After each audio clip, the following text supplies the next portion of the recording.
เป็นข่าวอันหลีมองใจจอมเตะค่ะนั่งจุ่มหอคำไทยปาที่เก่าพลาพันปีหลงจำปูนอนเพนั่งจุ่มหอคำตนที่เก่าพลาพันปีหลงเจ้านั่งศิริกิจอันเป็นเจ้าเมคนหอคำตนที่10นั่นไลเสียงกำชุดหมุนจำปูนอนเพกว่าเมื่อคำว่าวันที่24 10 เดือน25ย่ำกลางคำ9 โมงปลาย21 มินิทพ่องมืออายุเจ้านั่งไหล93 ปีในเยาว์เขาในว่างหอค้ำปืนภาวามันนังจอมรวยดังเปลี่ยนเจือแมงเขาในสายเลือเสไหลเขายศยาโดอยู่ดีห้องยาลงจุฬาลงกรณ์สภากาคดไทยเจเมอร์วันที่17 10 เดือน25ตั้งไผ่มอยาเขาคัดใส่ยศยาปั่นถึงดีสุดเยาสิดาอ่ำแค้นมาเสไหลเสียงกำนอนเพกว่าคำวันที่24ในเยาเจ้านั่งศิริกิจนั่นเป็นนั่งจุ่มข้างหอมุนใหญ่คนอค้ำตนที่เก่าภูมิพลอดุลยเดชเข้าชนมาคักค้ำเมื่อวันที่13 10 เดือน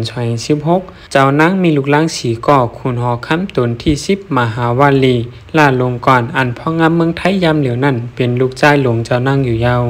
คุณหอค้ำตนที่10โป่งความไว้ว่าปังจ่าปานหน้าพาล่าพันปีลงนั่นเตเฮ็ดกว่าจอมหนังฟิงทุ่งหอค้ำให้คึกร้อนเข้ายามหมองใจเตไว้ด่า1 ปีขับโตนั่งจุ่มหอค้ำเตไว้วางตีดังเกมหาปราสัตในวังหอค้ำส่วนตุเสร็จปุนดาคาวันก้นเมืองติไลมากะละว่าทรงสั่งเจ้านั่งในเยาเจ้านั่งหอค้ำพลาพันปีลงนั่นใกล้กว่าสู่ใจปั่นแห้งขาวันก้นเมืองป้าเจียมวันนอกหน้าปังตีไก่คู่ไก่เว้งปกป้องปันภาวะก้นเมืองเจ้านั่งย่างยามกว่าสู่ใจปั่นแห้งปีน้องใต้ตีวันใหม่หมอกจามตาต้อนจีเวงเมไอจีดอนเกียงใหม่อันมีดีแลนลินใต้ไทยอยู่ยาวต่างตัวเฮาขาพี่น้องเจ้าเคยไต้ต่างตัวพี่น้องแห่งการยันเมืองอันไรมาปึงโฮมปึงพ้อยอยู่ช่างกินเช้าในแผ่นลินไทยในเสเป็นอันยินสิลายมองใจจอมแล